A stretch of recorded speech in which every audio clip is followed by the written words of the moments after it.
Good morning. Welcome to Encounter Church. So glad that you've chosen to join us. I hope you've had a fabulous week as we've relived winter and summer, fall and spring, all in the same week. It's been extraordinary. If you're joining us for the first time, we want to give you Christmas. If we've experienced winter, why not? We would love to send you this mug. It's our Love Does mug. And if you would go encounterchurch.com/connect, fill out the connection card. That gives us your address, and we'll drop this in the mail to you this week because we're so thrilled that you've chosen to join us. And this service tastes better and is better when this is filled with coffee and you're sipping it during the service. So we'd love to send this to you. So encounterchurch.com/connect. If you have small kids, our family team has put together 2 phenomenal services for them. You can go to encounterchurch.com/kids. And by doing that, it'll take you to a page where our preschool and our elementary team have produced something especially for your little ones.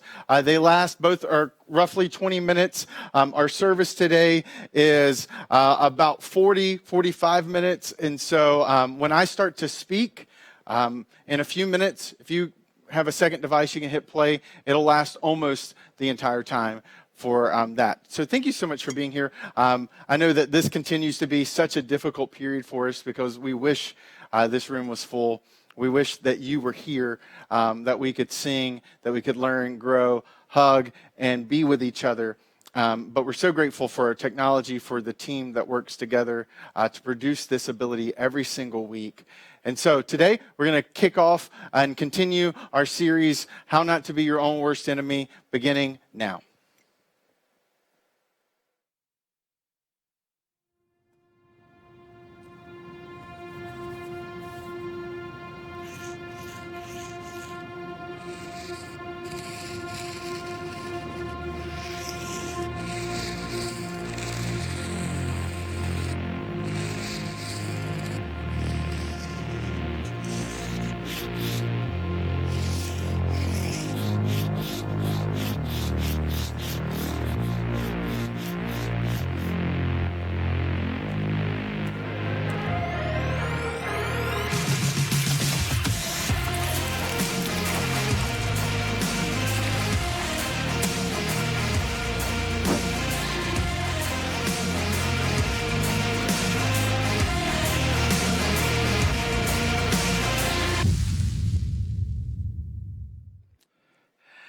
Hey, welcome back.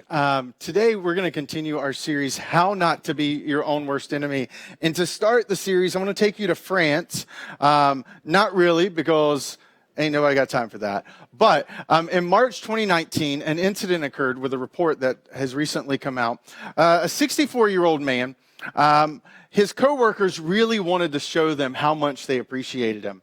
And so they arrived, they kind of arranged a surprise visit to a military base. So as they arrive at the military base, there sitting on the tarmac is a French fighter jet. That French fighter jet, that specific model, can average around 840 miles per hour. It's screaming fast. And as they arrive on the military base, they look to their colleague and they say, "Hey, surprise, we've gotten you a ride along today on this fighter jet. There's a 3-jet exercise, and they've agreed to let you sit in the back." Well, the investigators would later discover that his watch, his smartwatch, was registering a heartbeat that was essentially a full tachycardia, which means that his heart was beating so fast it was bordering on the edge of really dangerous, just rapid, out of control. And as he loads into the jet, he's kind of visibly, physically kind of shaken. The jet takes off, and as it screams up into the air, it gets to around 2,500 feet. His heart still in tachycardia. He's starting to have full-on panic attacks. He doesn't have his helmet on because he's so kind of like fidgety, he can't even like click it. And as he's panicking, he just tries to grab onto anything that will make him feel safe. And what he does in the process of doing that is he grabs the ejector button. And in a second, his seat flies up out of the back, no helmet on, soars through the air, and as the jet screams off with the pilot being hit by the helmet, I believe. He floats down to the ground with some injuries. Now, what's fascinating to me is that as terrifying and as awesome would a fighter jet actually be, riding along with a fighter jet actually, that's pretty cool. I'm pretty sure the ejecting yourself from a fast-moving fighter jet is actually more terrifying. And so what this man did in the process was unintentionally sabotage himself. You see, I think sometimes in the goal of trying not to be our own worst enemy, we become our own worst enemy. We grab the proverbial ejection seat button and we hit it and we fly out. And we don't mean to make things worse, but in the process, we do.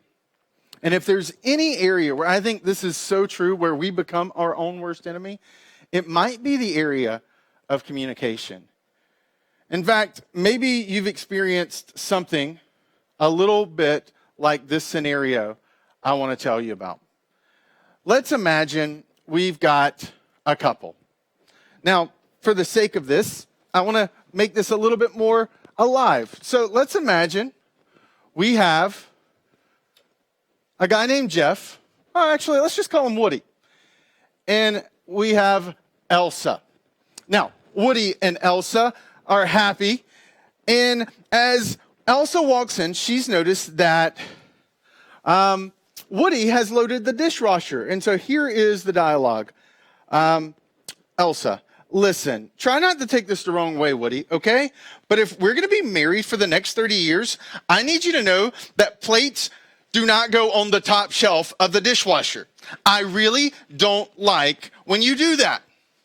Woody responds, okay, well, Elsa, can I give you a little bit of feedback on how you just told me that? First of all, it's not really that big of a deal. It's a dishwasher. Dishwashers wash dishes. I really think you need to let it go, Elsa. I just think you should have thanked me first for this thing, not screamed at me. Well, Elsa responds, well, I have told you before, plates do not go on the top shelf. Remember that, Woody? Woody. But still, I was trying to be thoughtful and load the dishwasher for us so we could just relax and chill on the couch. Well, Elsa responds, well, if you were thinking of me, you wouldn't have loaded the plate on the top shelf. Oh, come on, Elsa. I loaded the dishwasher. That's a nice thing to do. You say thank you. It's called being polite. Why do you have to be so cold? How dare you? Do you know what would be polite? If the things I told you, you actually listened to them. Well, hang on. All I'm asking for here is a little bit of gratitude, Elsa. Just the tiny, incy-bincy snowflake level of gratitude. So maybe it's not the way you would do it, but it's still something I did. No, it's not the way I did it, Woody, because it's wrong. And it doesn't work when you put when you put plates on top shelf of the dishwasher. Well, Woody turns to walk away, but stops and says, what is wrong with you? Are you allergic to saying thank you to people? Can't you just warm up a little bit towards me? Well, how do you expect someone to say thank you for doing something that you didn't want done for them, especially when you said it 1,000 times? Well, Woody and Elsa storm off, but Woody, right before he leaves, says, you know what's a better question? How do you act like this when someone does something nice for you? And they storm out the room.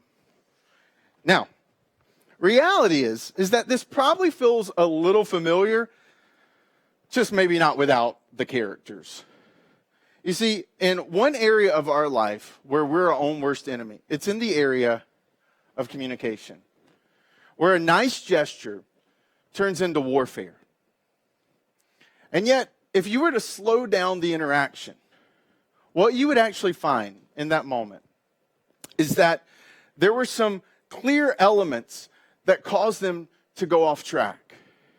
And today I want to look at a passage, it was written almost 3,000 years ago, that actually shows us how we can get back on track in communication and how we can not become our own worst enemy. It comes from the book of Proverbs, which is one of my favorite books in the Jewish scriptures, or what we would call the Old Testament in the Christian Bible. It was written by one of the most wisest men who've ever lived. It was written initially as a parenting manual that in the end became a bestseller because of the profound wisdom. It's a book that doesn't require you to believe in God, but it's God himself that's the reason that the book of Proverbs works in the first place. Just like there are natural laws like gravity, there are also relational laws, and there are universal laws that God has woven into the foundation. And wisdom is a recognition that those laws are there, created ultimately by the ultimate lawmaker, and that when we follow those laws, what we would call wisdom, then we see results from those. One specific passage, because over 100 different proverbs are dedicated to speech alone, is this passage. In Proverbs 12:8, it says, "The words of the reckless pierce like swords, but the tongue of the wise bring healing." Again, the words of the reckless pierce like swords, but the tongue of the wise brings healing. Solomon liked to create visuals for his children because visuals kind of give us an additional hook. And for me, when I read this passage, one of the visuals that happens in my brain is swords or scalpels. Both are sharp, but where one leads to injury, the other one leads to healing. Where one leads to hurt, the other one brings life.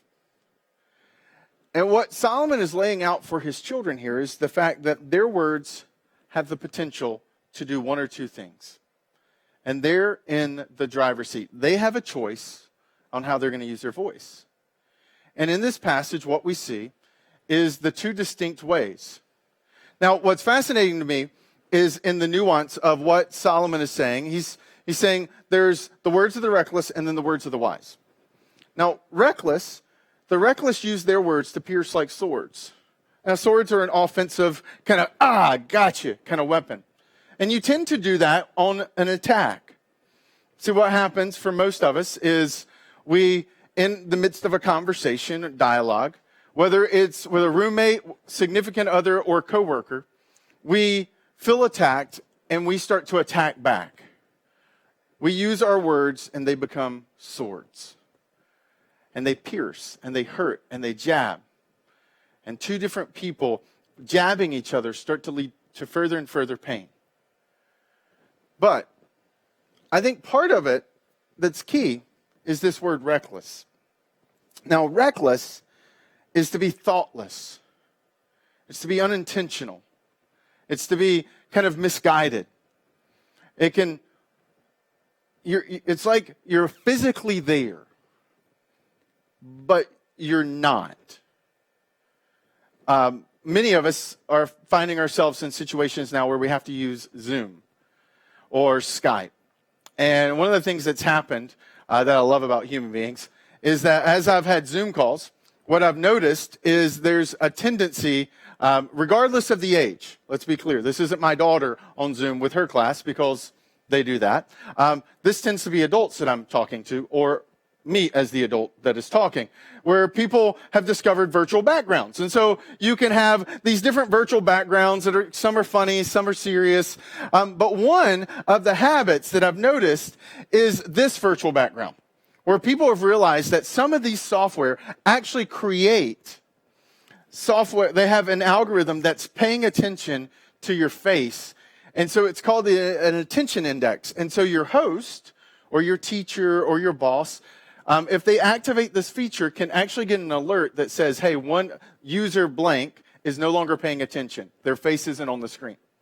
And schools have been doing this with students. And in kind of student chat rooms, one of the things that's emerged is, hey, if you take a picture of yourself and you make your picture the virtual background, then you can leave your computer and the computer sees your face and so it never alerts the host that you're not paying attention. It looks like you're totally engaged even when you're not. And I think some ways this captures what Solomon is saying here with reckless. The reckless are present, but they're not paying attention because they've gotten hurt. They felt offended. They've been jabbed. And what turns out, because that word injured them, they pull out swords instead of words. And they begin to stab. And in our couple, earlier, with the brilliant acting that Elsa and Woody performed for us, that conversation maybe hit home a little bit because it was a living demonstration of this first half. They were both being reckless. They were both no longer paying attention. In fact, had you gone and slow motioned the conversation, what you would have probably noticed was there wasn't a dialogue going on. It was two different monologues, two different swords being thrust. There was no longer contact or conversation. If you think back, it begins with a kitchen scene, and Woody, having just washed the dishes, has a desire to feel appreciated. And what happens? Elsa comes in, and she notices that Woody has put the plates on the top shelf of the dishwasher, which is, I'm pretty sure, like third level down from like murder or kicking a cat. And so Elsa sees that, and she gets really angry because it's wrong. But that's not what angers her. If you notice in the conversation, what angers her is that she's told Woody not to do that 1,000 times. And so what happens is you have two different fundamental needs in that conversation. Woody wants to feel appreciated. He wants to feel like he's being thanked for what he did. He was being thoughtful. So he feels like he should get some appreciation. And so Elsa comes in, and what she wants Woody to just listen to her when she says something. And what happens? One wants to feel appreciated, the other one wants to feel heard, and the conversation produces neither one of those. Both demanding what they want results in neither one of them getting it. There's no relaxing on the couch. There's sure no relaxing anywhere else after that either. In fact, it just turned cold as they both walked away. And it's because they didn't listen to each other. They were reckless, and they turned their words into swords. What Sheila Heen calls switch tracking, I think, is a really good illustration or a descriptor of what Solomon's describing here and what we just witnessed with them. It's almost like, as the conversation started, a track switch got pulled, and one of them takes the other track, and they ride parallel for a season, but they're not on the same track. The conversation's already off track. One wants to feel appreciated, one wants to feel heard. He's not listening, she's not appreciating, so what happens is their tracks get further and further and further apart, and they get more and more and more injured. And they do live cold. And it probably continues, and most likely, in this imaginary couple scenario, this becomes a habit.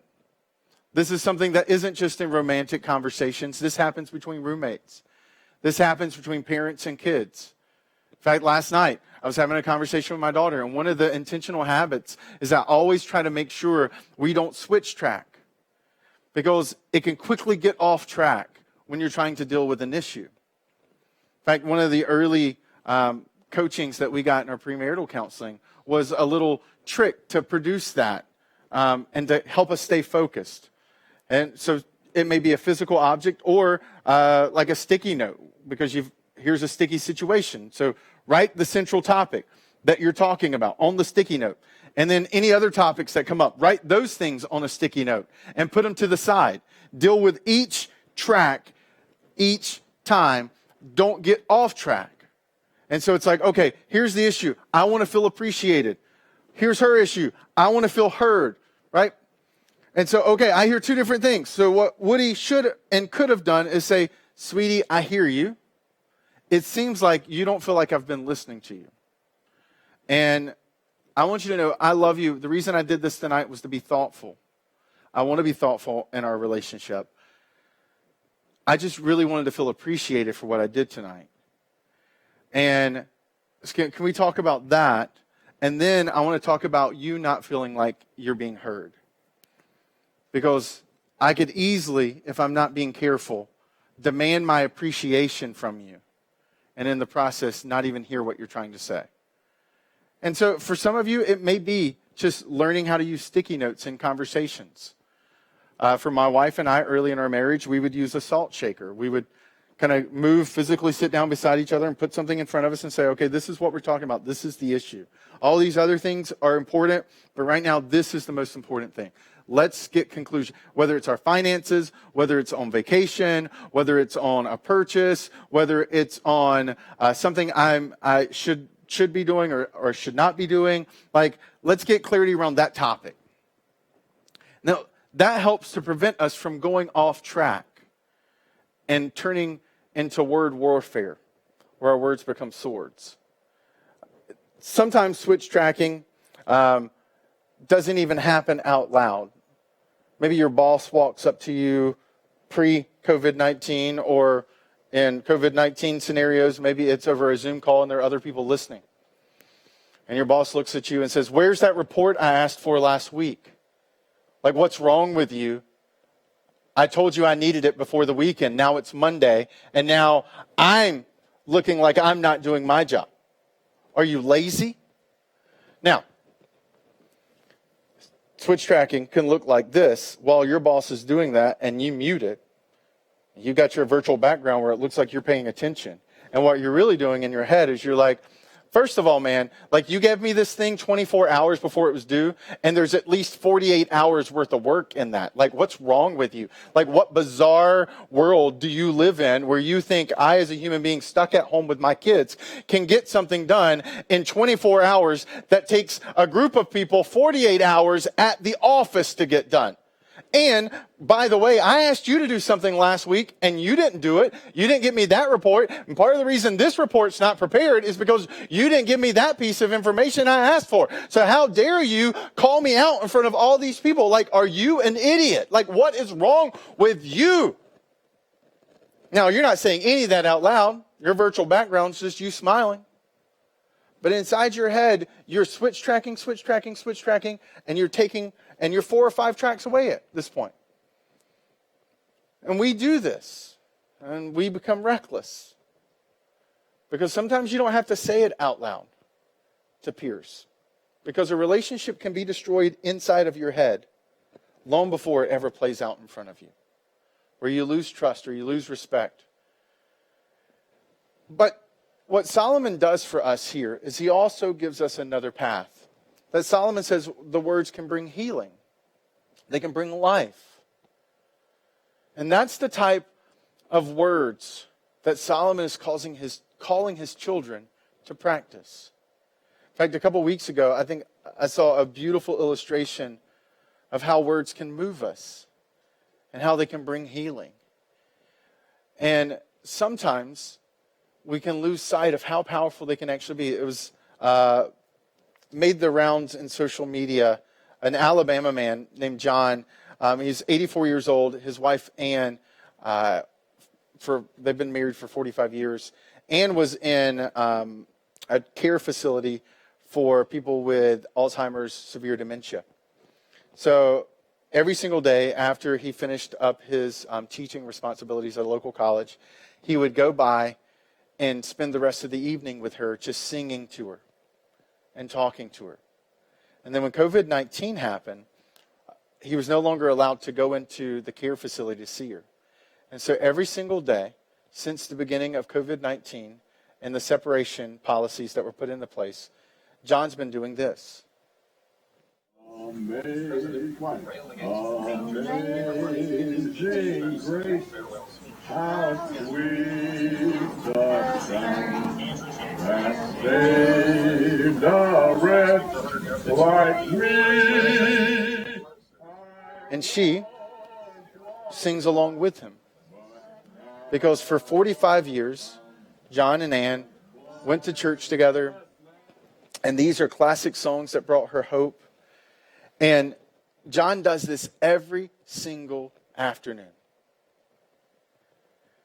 And as I watched that video, I was so moved on the inside. Because in my head, I'm like, man, when I'm 45 years into my marriage, I want there to be such a compassion and tenderness and healing in my words that my wife still feels a deeper love and appreciation. If that was my circumstance, I want to be that guy 45 years into my marriage. I want to have that type of tenderness and intentionality with my words, with my kids, and with my friends. Not just 45 years into those relationships, but today in those relationships. Because I recognize that our words have the power to cut, to hurt, or to heal. And that every single day I have a choice with what I'm going to do with my voice.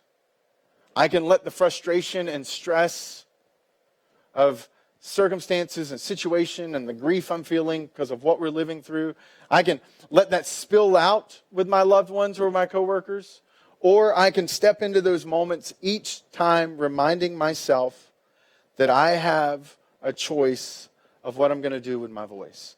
So last night I was really frustrated.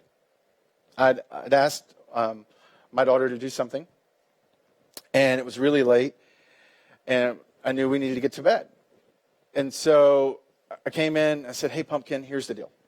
It's really late. I want you to be able to read, and I need you to do this. I don't need you to delay. I need you to, because we're cleaning our room, I need you to do this really fast so that we can snuggle up and we can read together, okay? All right? Can you say, Daddy, Daddy, I agree. I'm going to do this, and if I don't, I'm going to lose my reading because it's so late. And she agreed. So I'm cleaning, I walk out of her room, and as I'm walking back in, there she is, and she's gotten distracted, and she's not doing what she's supposed to be doing. Boo-boo, remember what I said to you? Do not read that. No delay. No delay. Okay? All right. Awesome. Let's keep it up. I keep cleaning, walk out, come back in a few minutes later. Oh, my goodness. Babe, why are you still looking at that? Please. Do you remember our conversation? Oh, yeah. Okay, I. So I'm like, all right. I walk out. Sure enough, as I peek around the corner, she's reading again. And I'm like, oh, it's going down. I'm getting a big hammer. I'm bringing the hammer down. I already told her it's happening now, right? And so as I am feeling that frustration, because it's really late, part of my life routine is that every Saturday night I actually preach this message and debrief, unpack it, because I want to make sure that what I bring to you is hopeful and is helpful. I want to honor your time, and I want to honor God in the delivery and the preparation and the hard work that goes into it. And so I feel all the stress of Sunday morning on Saturday night. And as I'm standing there outside of her door, I had to say this prayer: God, I have a voice. I have a choice with what I'm going to do with my voice. She didn't listen. She's not listened multiple times. But that doesn't give me permission to lash out. And that I can walk into that room and I can, in kindness and compassion, deliver the consequence without crushing her spirit. And I exhaled a couple times because I was really frustrated. And I walked in, and in that moment, I passed the test. Other moments, not so much. What helped me in that moment was, one, as a pastor, I realized I was actually literally talking about this tomorrow, and that would really be bad if I totally bombed that thing last night. And then I'm like, oh, by the way, your words can bring healing. Now, my daughter hasn't talked to me for 12, 14 hours because I crushed her with my words, but words, they have power, right? Now, fortunately for me, I had the sermon. But the sentence is what helps the most. Because you don't get to preach this message tomorrow. But you do get to live this message today. And having the sentence, what am I going to do? What is the choice I'm going to execute with my voice today? And the reason that you and I can reflect that type of power in our words is that ultimately God stepped into planet Earth. He stepped into our circumstance and our situation. That He stepped into our predicament to understand, to live, to experience, and to blaze a path. Because it's a whole lot easier to lead people when you step into their world and you ride their train with them. When you understand what track they're on. Instead of riding an adjacent track, screaming at them, expecting them to hop over onto your train. And that the heart of the Christian message is that God stepped onto our train so that He could eventually lead us onto a path that brings life, not death. And that because in the New Testament and in the Old Testament, we see hints of Him being called the living Word. That words are so important and so powerful because ultimately they reflect God's power and presence and our being made in the image of God. That when we speak, we do create worlds. We do shape destinies. Not in some kind of name it, claim it kind of way, but in the physical reality of we crush, we hurt, or we heal. And because of God's love for us, because of the way God has paved the path for us. Last night, before I walked into my daughter's room, before legitimately I could have crushed her because I use words professionally. And it would be really easy for me to use my words professionally to crush her. That I had to remind myself how God has treated me in moments when I've acted like her. And what has His words to me been when they could have been something else? And I'm so grateful that even today, where you are and where I am, there's a God above us who loves us. A God above us who doesn't treat us like we deserve to be treated. Whose words to us is not, you screw up, you failure. Yeah, you're just like your mother, you're just like your father. You'll never be, you're stupid, you're dumb. You're a letdown.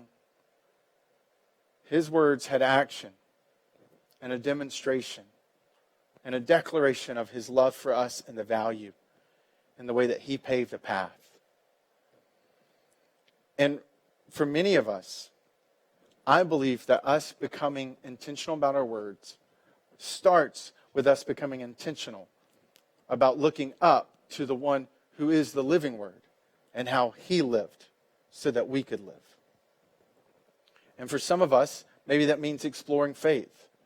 If you go to encounterchurch.com/faith, you can request the book. I'd love to send to you to help you process through if you're struggling. You're like, I like some of this stuff, but the God thing or the evolution thing or whatever, fill in the blank thing is my barrier.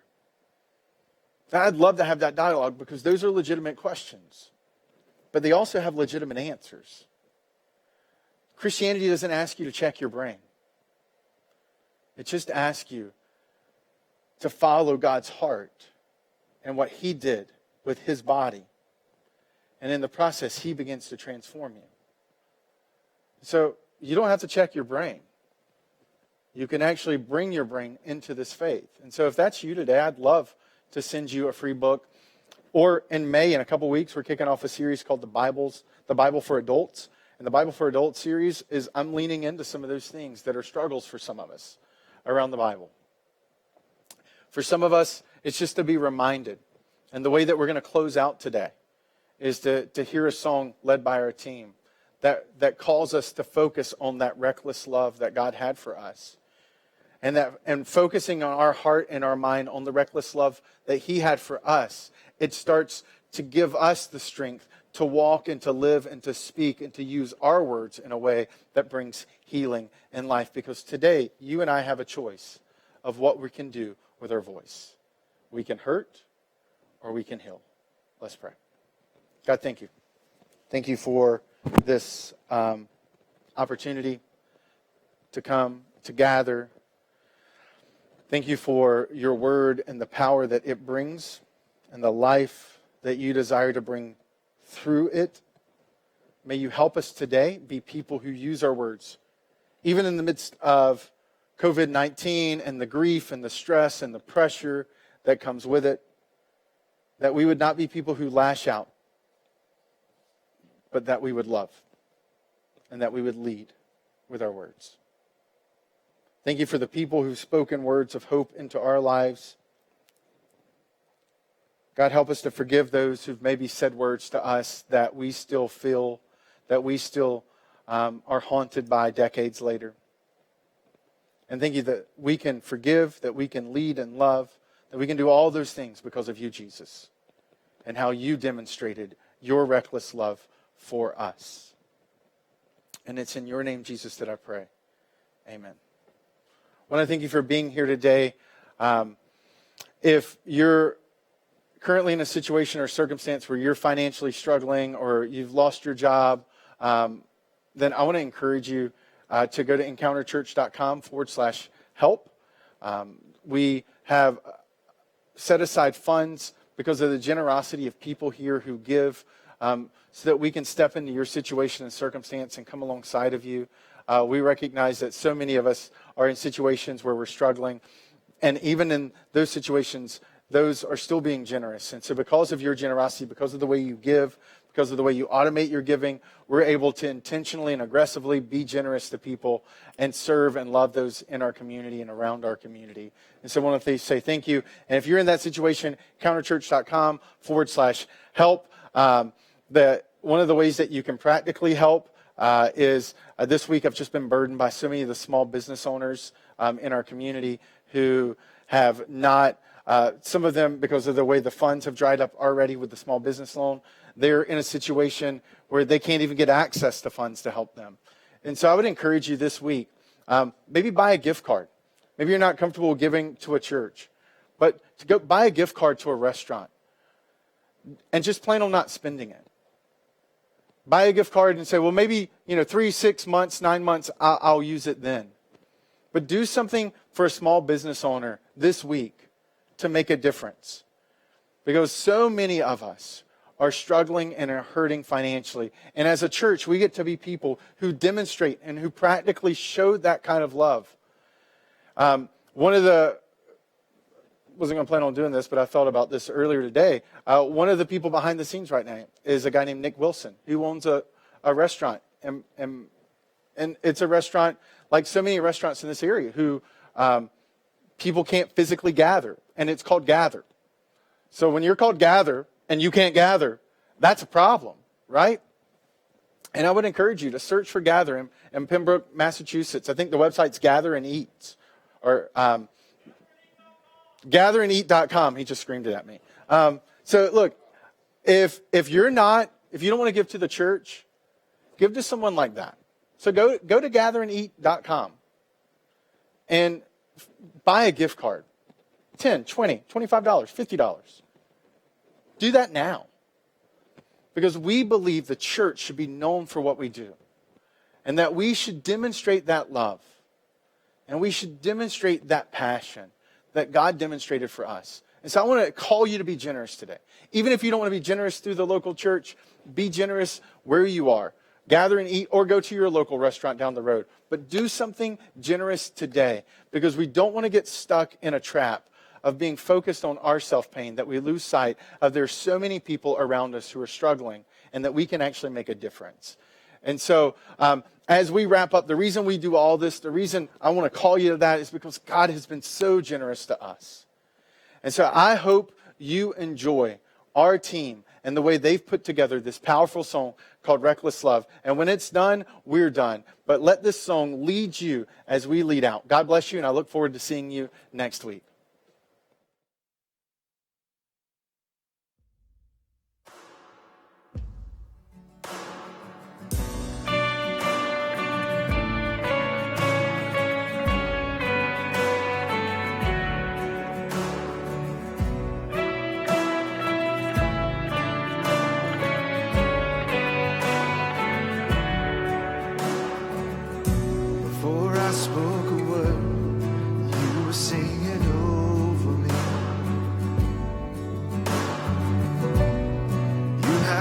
so good to me. Before I took a breath, you breathed your life in me. You have been so kind to me. So the overwhelming, never-ending, reckless love of God. Oh, it chases me down, fights till life out, leaves a night. I couldn't earn it, I don't deserve it, still you give yourself away. Oh, the overwhelming, never-ending, reckless love of God.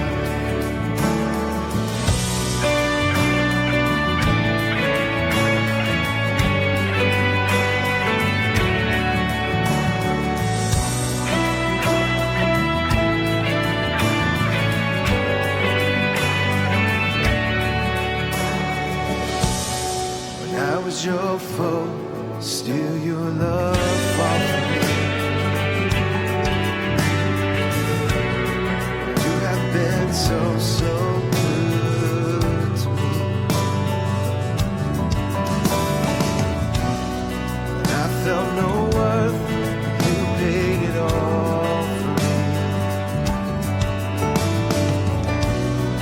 You have been so kind to me.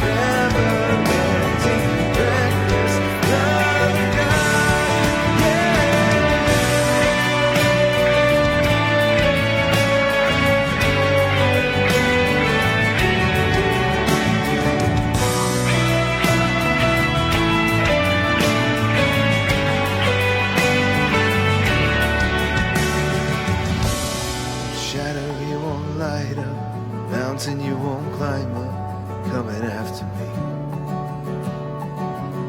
There's no wall you won't kick down, lie you won't tear down, coming after me. No shadow you won't light up, mountain you won't climb up, coming after me.